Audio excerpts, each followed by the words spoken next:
Let's be honest, most of us have heard about imposter syndrome, but I am not here to repeat what you already know. I am here to help you recognize the subtle ways that it shows up in your life, how it impacts your confidence, stifles your personal growth, and even affects your relationship with people. More importantly, I will walk you through how you turn this self-doubt into real lasting confidence. Now, by the end of this video, you won't just understand what imposter syndrome is, but you will also know how to rise above it. Now, imposter syndrome doesn't always announce itself with a bold, you are a fraud. Sometimes it's very quiet, very sneaky, very subtle. And now let's talk about the signs that you might be missing. Sign 1, you downplay your achievement. When someone praises you for something, now instead of you owning it, you deflect. You tell yourself that you could have done better. That is not you being modest. That is imposter syndrome at work.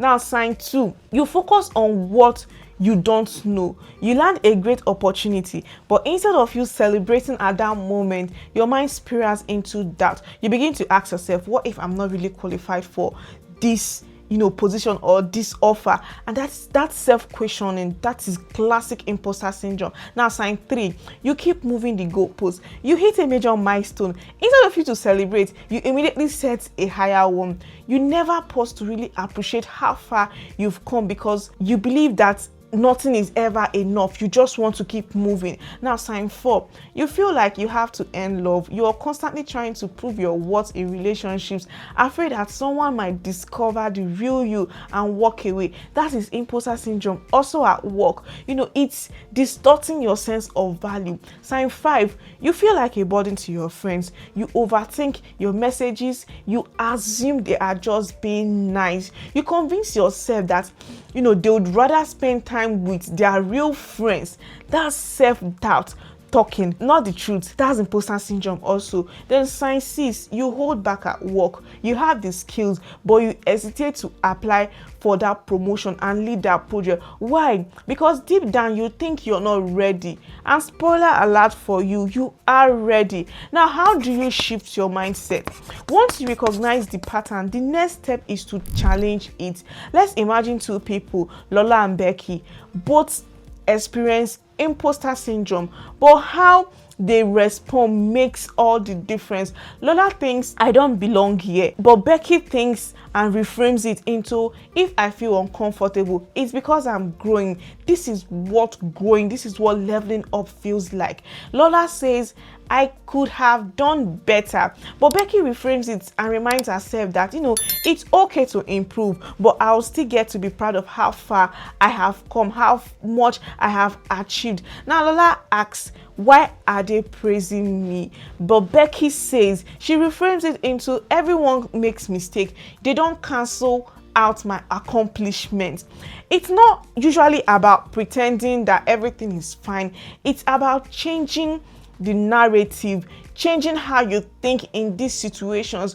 What are the practical steps for you to overcome imposter syndrome for good? Now, the mindset is just one piece. Now, let's talk about action, the actions you put into work. Step 1 is identity shifting. Ask yourself, who is the most confident version of me? What do they believe? How do they carry themselves? How do they act? Now you start acting like that version because they are already inside of you. Step 2 is for you to rewire your inner voice. Next time you want to dismiss a win, say, this is a proof of my growth. I earned this. I deserve it. If I wasn't ready for this opportunity wouldn't have come to me. And step 3 is for you to start a proof list.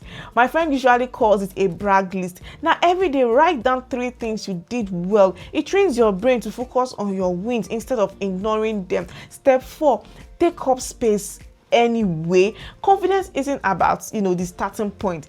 It's what comes after you show up. Apply, speak up, just try. That's how confidence is built. Then step 5 is celebrate in real time. Before rushing to the next goal, take a moment to acknowledge your process, your progress, and how far you've come. You didn't get lucky. You grew. You earned it. You worked yourself. You worked so much for it, and you deserve that moment. Now, Here is what I want you to walk away with. I want you to understand that imposter syndrome is not a sign that you are not enough.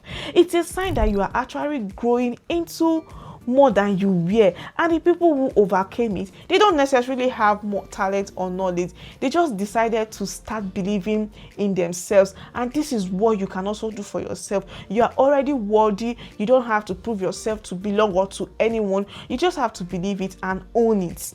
Now, if this video resonated with you, let me know in the comments what sign of imposter syndrome hit the hardest for you.